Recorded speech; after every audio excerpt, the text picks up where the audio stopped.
Nous entamons une nouvelle année et j'espère qu'elle sera meilleure que celle que nous venons de vivre. En effet, depuis plus de 10 mois, nous vivons au ralenti et nous ne sommes pas aussi libres que nous le voudrions. Cette épidémie nous aura appris deux choses.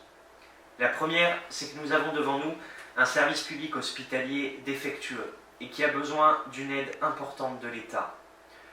Au-delà de l'hôpital et de son personnel, c'est toute une France de travailleurs, de tout corps de métier, qui se révèle aujourd'hui indispensable à la vie du pays.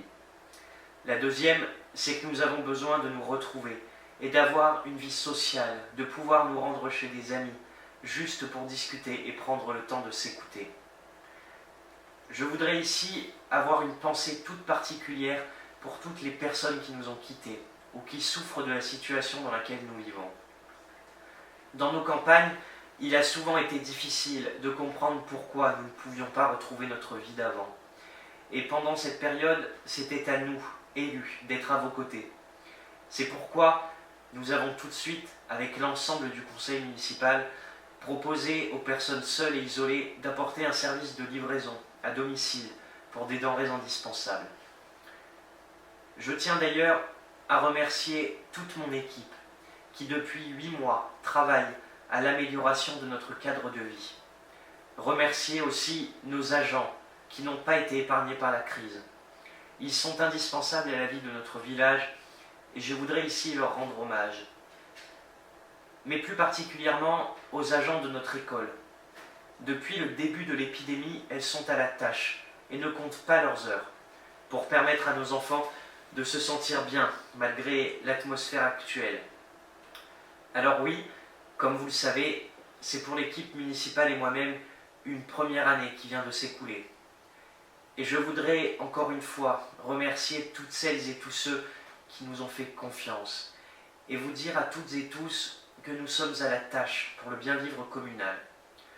Depuis 8 mois que nous sommes en place, nous avons eu à gérer multiples dossiers, comme les inondations dès le début de juin, les incendies en août, la crise sanitaire, et en plus les travaux d'assainissement rue de la Jonchère et place de l'Église. Comme vous avez pu le constater, les travaux ne sont pas finis en temps voulu. En effet, sur la demande du département, et pour une meilleure finition avant l'aménagement, qui n'était pas prévu, une prolongation est nécessaire jusqu'à la mi-février. Nous connaissons la gêne occasionnée par ces travaux. Nous nous en excusons, mais ils sont indispensables et nécessaires pour la commune. Depuis notre installation, Limont a changé. Maintenant, tous les mardis soirs, vous pouvez profiter d'un petit marché, d'une AMAP, Association pour le maintien d'une agriculture paysanne, avec des producteurs locaux, un boulanger, une épicerie itinérante de vrac, mais aussi un traiteur bio. Nous avons initié la création d'un comité des fêtes pour organiser, je l'espère, avant l'été, une fête de la friture. Et nous avons aussi lancé la création d'un conseil municipal des jeunes qui s'installera au mois de mars. Et nous continuerons. 2021 sera une année riche en nouveautés pour notre petite commune. Une semaine verte sera organisée pour sensibiliser chacune et chacun aux gestes du quotidien. Les travaux d'aménagement rue de la Jonchère devraient commencer en fin d'année avec comme objectif premier un embellissement du bourg et une sécurisation du site scolaire, avec la mise en place de plateaux ralentisseurs sur les 3 axes du rond-point. Nous allons aussi engager des travaux dans l'école, notamment au niveau des sanitaires, qui sont aujourd'hui trop vétustes et n'offrent pas de bonnes conditions de travail à nos agents, mais aussi à nos enfants. Et nous l'espérons en cette fin d'année pouvoir organiser le marché de Noël qui devait avoir lieu début décembre. Vous pouvez le constater, nous avons à cœur de rendre Limont paisible et agréable à vivre. Je finirai en remerciant les bénévoles des associations, les membres du CCAS, Centre communal d'action sociale, mais aussi toutes celles et tous ceux qui ont fait le choix de s'installer ou de vivre à Limont.